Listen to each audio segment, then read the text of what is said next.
Deep in the wilderness, far from civilization, you stumble upon something out of place. A perfect black cube lying in the shadow of towering trees. The silence around you is unnatural, as if the forest itself is holding its breath. Something doesn't feel right. Every instinct screams at you to leave, but you can't shake the feeling that you're being watched. This isn't the first time someone has found one of these cubes. Hikers in Yellowstone have seen them guarded by soldiers. A hunter in Alaska discovered one surrounded by dead coyotes, arranged in an eerie symmetry. And a man in the Redwoods watched his compass spin wildly as he neared one. But the most chilling part? The military's involvement. What are these cubes? Where do they come from? And why do they leave behind an unsettling feeling that something much darker is at play? Something is hiding in the wilderness, and it's waiting for you to find it. And I'd like to know, why aren't more people talking about this? In August of 2001, deep in the heart of the Great Smoky Mountains, an experienced hiker from Kentucky stood at the edge of a serene lake, the morning air cool and crisp as autumn approached. His backpack was packed, his permits were in order, and he was well prepared for the adventure that awaited. The silence of the wilderness was broken only by the occasional rustle of leaves in the wind, and as he prepared to leave his campsite behind, the world around him seemed perfect, idyllic even. But as soon as he stepped onto the trail, something felt off. It was subtle at first, a slight unease, a whisper of instinct telling him something was wrong. The forest felt unnaturally still, too still, like the very air had thickened with a strange tension. He paused, glancing around, listening for the usual sounds of nature, the chirping of birds, the distant rustling of deer through the underbrush, but it was silent, completely silent. A wave of discomfort washed over him. In the Smoky Mountains, where life teemed even in the most remote corners, it was unnatural for the woods to fall completely still. No animals came to drink from the nearby stream. No insects hummed in the air. The silence pressed in, like a heavy weight on his chest. He paused, holding his breath, straining his ears for any sign of life. But nothing came. A chill ran down his spine. It's probably nothing, he thought. He brushed it off, telling himself that it was just his imagination, the nervous energy of being alone in the wilderness. So he pressed on. Hours passed as he trudged deeper into the forest, but the unease only grew. The silence followed him, stretching endlessly around him. It wasn't until he reached the creek where he had planned to rest that he saw it. At first, it seemed like a trick of the light, a black shape just beyond the trees. But as he stepped closer, his heart began to race, his breath quickening with every step. There, lying on the forest floor, just a few feet from the creek, was a perfect black cube. It wasn't like anything he had ever seen before. It wasn't a rock, nor was it some discarded piece of equipment. It was a perfectly smooth, jet black cube, almost like it was absorbing the light around it, devouring the sunlight until it was nothing but a void in the landscape.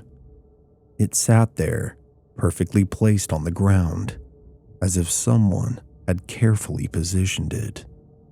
There were no marks in the dirt, no evidence of how it had arrived. A wave of dread swept through him. more visceral than he had ever felt in his years of hiking. It wasn't just that the cube was strange. It was the overwhelming sense that something was wrong, that he shouldn't be here.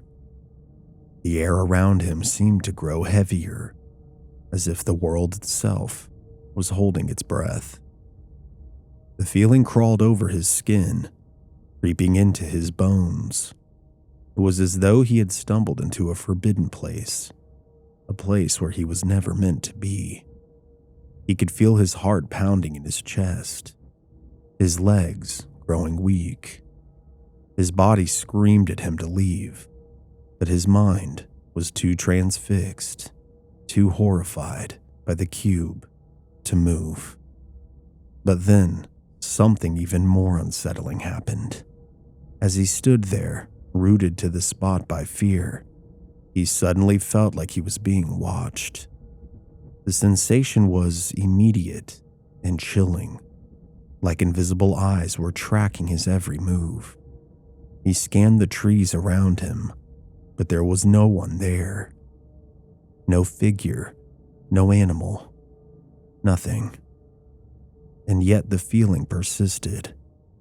It gnawed at him, sinking deeper into his bones.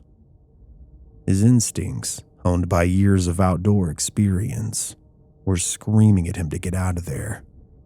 Every fiber of his being told him to leave now, that staying was dangerous. But the fear just wasn't physical. It was something darker, something primal. A deep, soul-chilling sensation that he was intruding on something he was never meant to witness.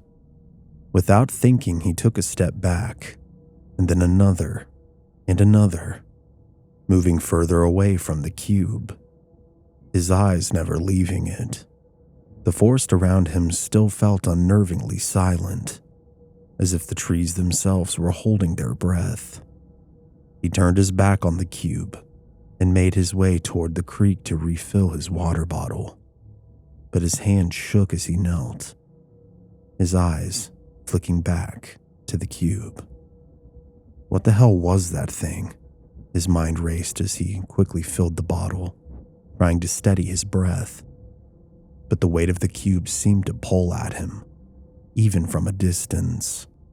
It was as though it was tethered to him, calling him back, beckoning him to come closer, to investigate. But he couldn't. His mind was too scrambled, too overwhelmed by the feeling of being hunted. He backed away from the creek, every step heavier than the last. And the closer he got to the trail, the more disoriented he became. His backpack, once light, now felt like it was filled with stones. His feet stumbled, as though the ground itself was shifting beneath him. And yet, when he glanced over his shoulder, there was nothing behind him. No one. But the feeling didn't dissipate. The strange sense of being watched, of being pursued, clung to him like a shadow. He couldn't shake it, no matter how far he hiked.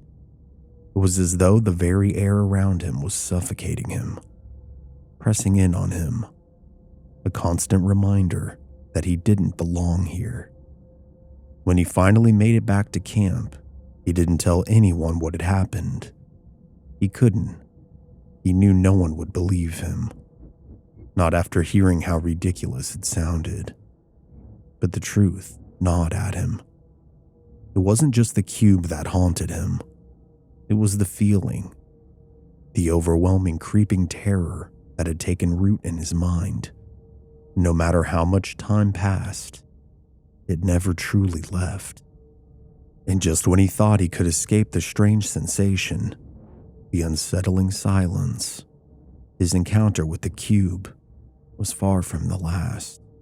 There were others, more stories of people stumbling upon these black cubes in remote wilderness areas. Each encounter marked by the same overwhelming sense of dread.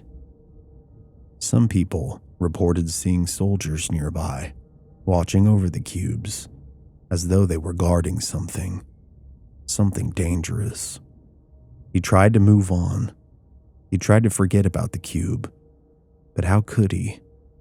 It was impossible to ignore the fear that something far bigger than him was at play, something far more sinister than he had ever imagined. And still to this day, when he walks through those mountains, those woods, he never forgets the cube. And although he's never seen another, the feeling lingers, following him like an unseen shadow. Yet strange stories began to creep into the corners of wilderness lore. Hikers, explorers, and adventurers from all walks of life started speaking in hushed tones about the mysterious black cubes.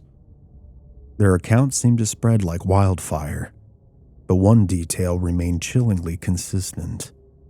The cubes were always in remote areas, tucked away in places where few dared to venture, and each sighting was marked by a heavy, unnatural silence, an eerie stillness that seemed to pulse with some sinister energy. But what truly sets these stories apart from the rest was the military's undeniable interest in the cubes.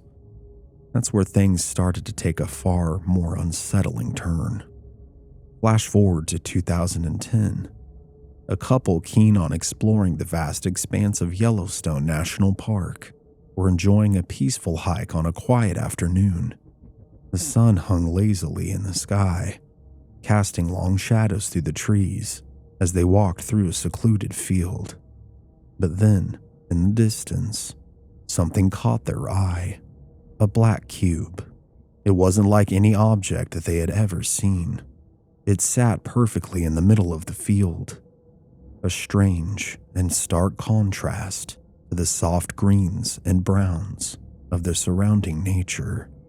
The oddest part, it looked almost as if it had been placed there with purpose.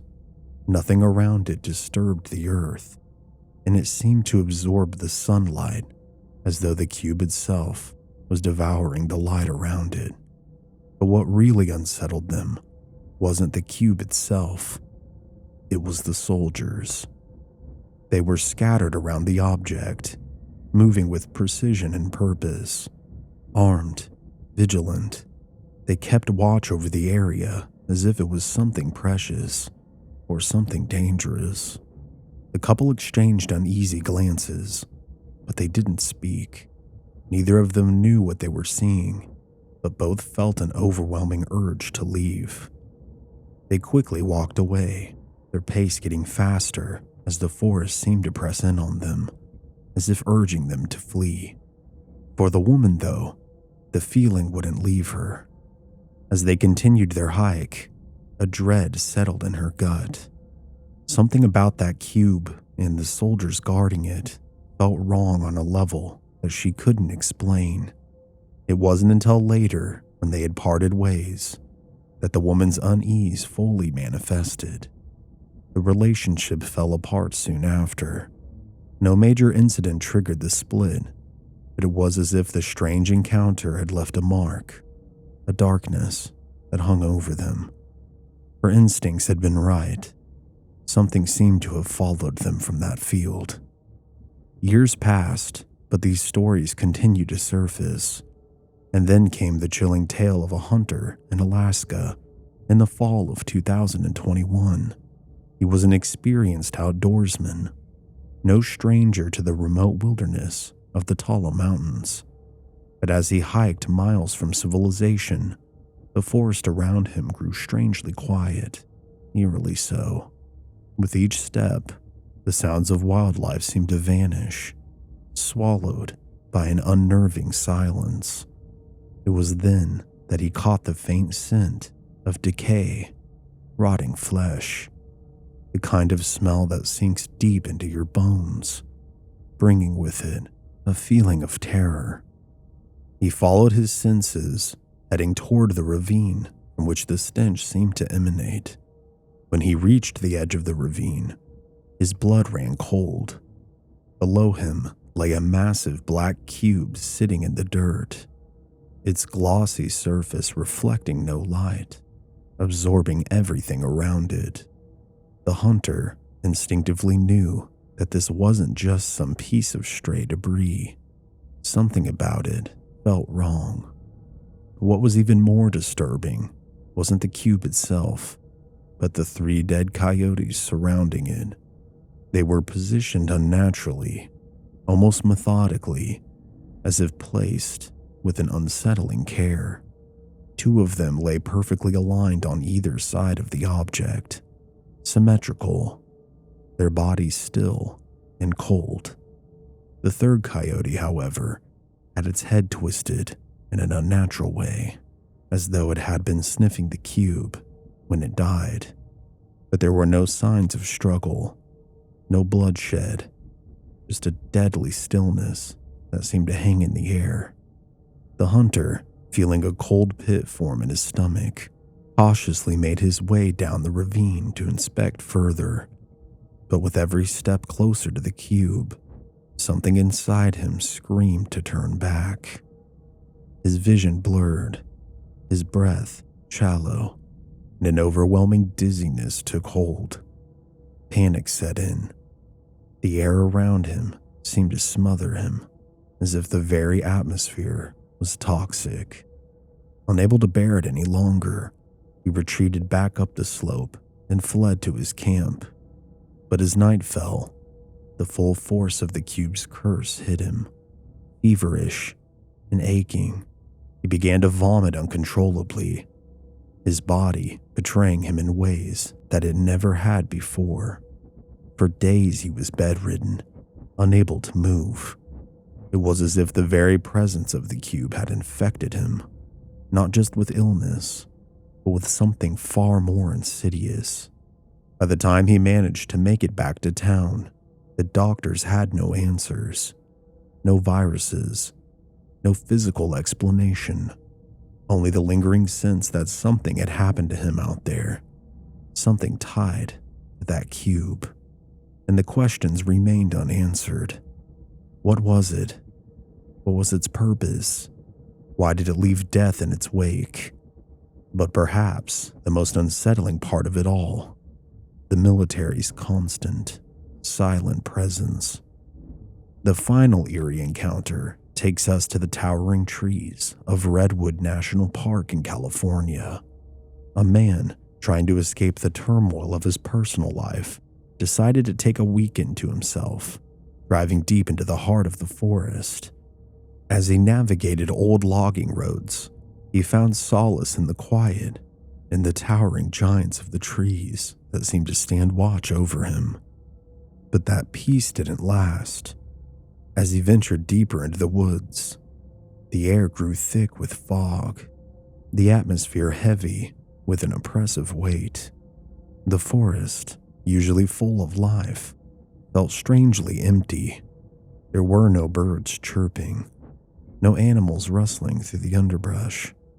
It was just silence, an uncomfortable, pregnant silence. Then he spotted it. Far off in the distance, partially hidden by ferns and fallen branches, he saw what he thought was some old piece of machinery. As he drew closer, his stomach twisted with unease. It wasn't machinery at all. It was another black cube. This one, unlike the others, was metallic in appearance, its surface smooth, unblemished. It looked too pristine for a forest, too perfect. As he examined it more closely, the weight of its unnatural presence settled on him like 1,000 stones. And then his compass did something strange. The needle spun wildly, like it was being pulled in multiple directions at once. His heart began to race. That feeling, that unmistakable feeling of being watched, crept up his spine. His vision blurred. His head grew dizzy, and an overwhelming nausea gripped his gut. Whatever this object was, it wasn't meant to be here. It wasn't natural. Panic set in.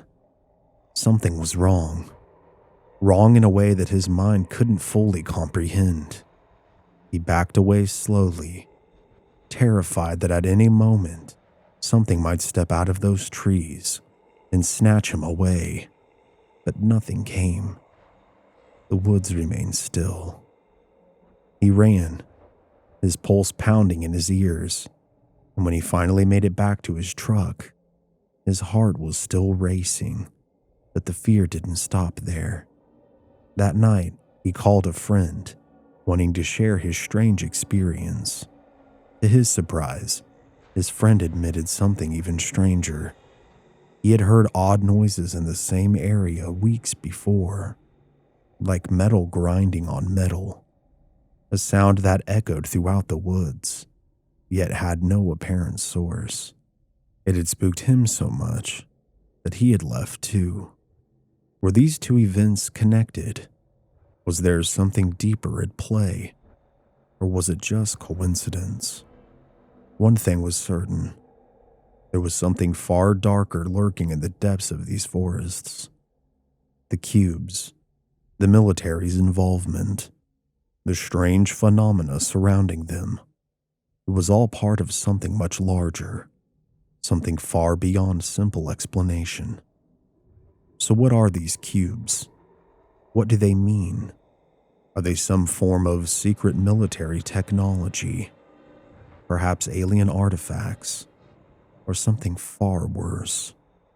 These questions remain unanswered, but as the stories pile up, one thing becomes chillingly clear. The wilderness is hiding something, and it's waiting for you to find it. Thank you guys so much for watching this video. While I work on bigger deep dives into paranormal cases, I do try to cover more recent mysterious events whenever they present themselves. Please like this video, subscribe with notifications, and leave me a comment letting me know what you thought down below. I also do have some new merchandise available on my official store if you'd like to check it out here and help support the channel. And consider joining my YouTube membership program and/or my Patreon if you'd like to watch all my content ad-free. Again, thank you all so much. I truly appreciate each and every one of you, and I'll see you again very soon with another new episode. This has been Cody here at Mystery Archives. Make sure to stay safe out there, and take care.